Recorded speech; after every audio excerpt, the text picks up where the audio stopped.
के किए गए उपाय काम आ गए थे। गुस्से से उनकी तरह दौड़ लगाते हुए वो बुता पत्थर के पुतले और रेत के बवंडर उनके पास आते ही शांत हो गए। लेकिन क्योंकि वे रेत के बवंडर थे, उनके शांत होने के बावजूद भी वहां मौजूद सभी लोग कुछ पल के लिए तो उनकी रेत के नीचे दफन होकर ही रह गए। जैसे तैसे सबने एक दूसरे की मदद से खुद को बाहर निकाला। जब गांव वालों को इन सारी बातों की खबर लगी तो गांव वाले भी एक एक करके इकट्ठा हुए और गांव की सरहद की तरफ बढ़ गए। इतने लंबे अरसे से उन्होंने कभी भी किसी को भी इस तरह से वीरानगढ़ के बाहर निकलते या अपने साथ किसी को ले जाते हुए नहीं देखा था। ये जो कुछ भी हुआ था शायद सिद्धार्थ के बिना होना पॉसिबल नहीं था। महज कुछ ही घंटों के अंदर एक बहुत बड़ी जंग जीत ली गई थी।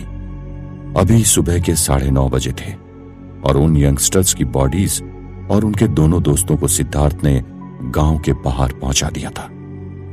दीपावली के दिन सिद्धार्थ ने गांव में जो धमाका किया था उसे गांव सदियों तक नहीं भुलाने वाला था।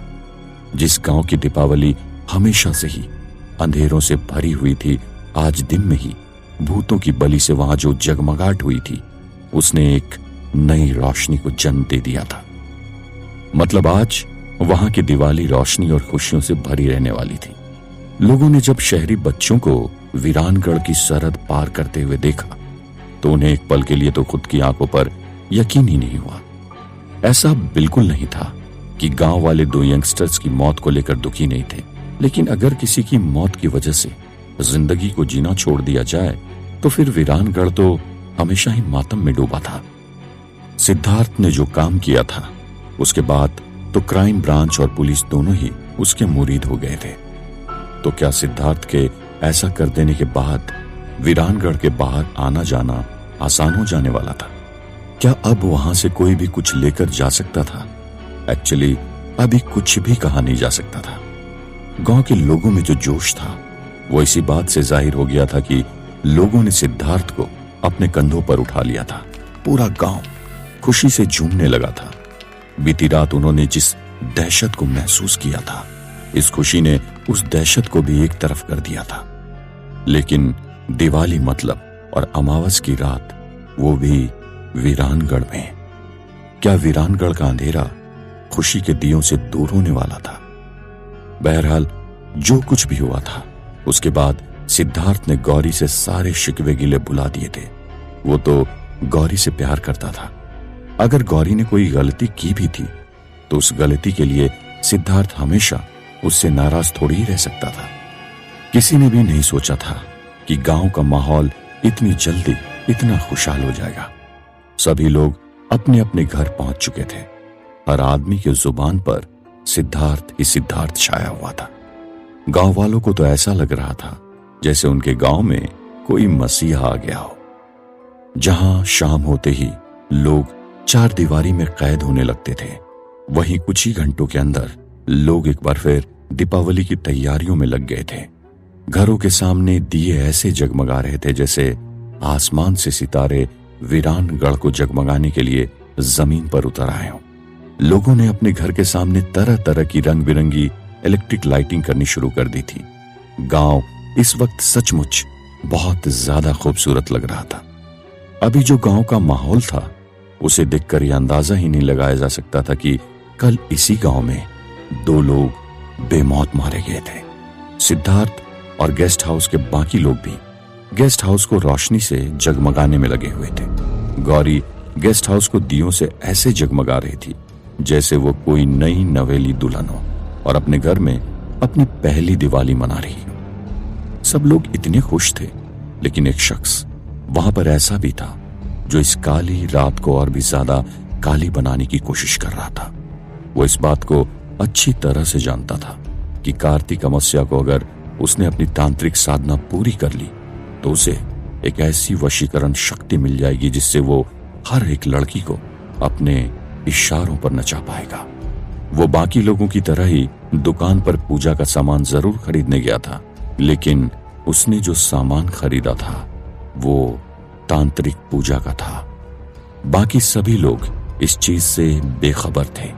वे लोग तो अपनी तैयारियां कर ही रहे थे। गौरी ने एक बहुत ही सुंदर पीली रेशमी साड़ी पहनी हुई थी। आंखों में गहरा आइकॉनिक काजल, डार्क रेड लिपस्टिक, बहुत ही खूबसूरत मेकअप और इसके साथ ही वो ट्रेडिशनल राजस्थानी ज्वेलरी पहनकर बहुत ही खूबसूरत लग रही थी। ऐसा लग रहा था जैसे वो कोई रानी हो और वीरानगढ़ उसकी रियासत। इसके साथ ही उसने अपनी हाई हील्स पहनी हुई थी और उसकी पतली कमर उस साड़ी में बेहद ही खूबसूरत लग रही थी। मिस्टर बजाज, बूढ़े बाबा और बाकी लोग हमेशा की तरह अपने नॉर्मल ड्रेस पहने हुए थे, लेकिन सिद्धार्थ मैरून कुर्ता और व्हाइट पजामा पहन रखा था। विदेश में पढ़ने के बावजूद भी इंडियन ट्रेडिशनल ड्रेस पहनने में सिद्धार्थ को हमेशा गर्व होता था। सिद्धार्थ उस वक्त सामने दिए लगा रहा था और गौरी उसी दिए जलाकर लाकर दे रही थी। मिस्टर बजाज, बूढ़े बाबा और दयाल अंदर पूजा की तैयारियां कर रहे थे। गौरी ने सिद्धार्थ की पसंद की कुछ डिशेस बहुत ही कम वक्त में तैयार कर दी थी। उसने बहुत खास तो कुछ भी नहीं बनाया था, लेकिन पुलाव, पालक पनीर और गाजर का हलवा, सिद्धार्थ को ये तीनों ही चीजें बहुत ज्यादा पसंद थी। दरअसल ऐसा करके गौरी सिद्धार्थ का दिल जीतना चाहती थी। वो जानते थे कि उसने जो कुछ भी किया था उससे सिद्धार्थ नाराज था और वो उसे हर तरह से मनाना चाहती थी। बहरहाल अभी वो अपने हाथों में गेंदे के फूल की बनी माला लेकर सिद्धार्थ के साथ बरामदे में डेकोरेशन करने का प्लान कर रही थी।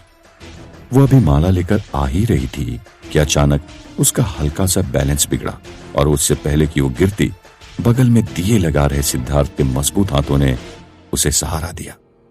अनजाने में ही सही, ये जो कुछ भी हुआ था उसने दिवाली की खुशियां उन दोनों के लिए दुगुना कर दिया था। उन दोनों के बीच में जो प्यार था उसे किसी मौके की जरूरत नहीं थी, लेकिन इस पल ने उन्हें एक बार फिर उन दोनों को बहुत करीब ला दिया था। सिद्धार्थ गौरी को अपनी बाहों में संभाले हुए उसकी आंखों में आंखें डालकर एकटक बस उसे ही घूर रहा था। सचमुच आज गौरी किसी अप्सरा से कम नहीं लग रही थी। वे दोनों एक दूसरे से कुछ बोल पाते इससे पहले ही मिस्टर बजाज ने गौरी का नाम लेकर उसे पुकारा। गौरी, कहां चली गई? जल्दी करो भाई, पूजा का वक्त हो रहा है। और सिद्धार्थ को भी बुलाओ, चलो पहले पूजा कर लें, उसके बाद पटाखे फोड़ेंगे। तुरंत दोनों ने अपने आप को संभाला और मुस्कुराते हुए गौरी अपने कमरे में वापस चली गई। उधर हवेली से निकलकर आने और जिस तरह से सिद्धार्थ की जीत का जश्न मना रहे थे, उससे युवराज अंदर ही अंदर जलकर राख हो रहा था। इस वक्त वो जिस इंसानी शरीर का इस्तेमाल कर रहा था, बस 1-2 दिन में वो शरीर गलने ही वाला था। अगर ऐसा हो जाता तो बदबू की वजह से सबको उस पर शक होने लगता और उसकी असलियत लोगों के सामने आ जाती। न जाने उसका झूठ और कितने लंबे वक्त तक लोगों की नजरों से बचने वाला था। युवराज ने सब लोगों से पहले ही कह दिया था कि वो अपने हिसाब से खाना खा लेगा। उसके लिए खाना किचन में रख दिया जाए। वो अकेले अपने कमरे में पूजा करना चाहता था और अच्छा होगा कि उसे कोई डिस्टर्ब ना करे। नींबू, लोहे के छोटे कीले, उड़द की दाल, काले तिल, जौ, तांबे के लोटे के बनाए हुए 4 कलश, गुलाल, सिंदूर, हल्दी, कुमकुम और आटे की बनाई हुई एक छोटी सी गुड़िया, साथ में 7 प्रकार की मिठाइयां। इतनी सारी चीजें साथ रखकर वो पूजा तो कर रहा था, लेकिन वो दिवाली का पूजन तो नहीं था। आखिर एक शैतान किसी के अच्छे के लिए पूजा कर भी कैसे सकता था? उसके कमरे से धुआं निकल रहा था और किसी चीज के जलने की बदबू आ रही थी। शायद आग में गौरी के बाल जला रहा था।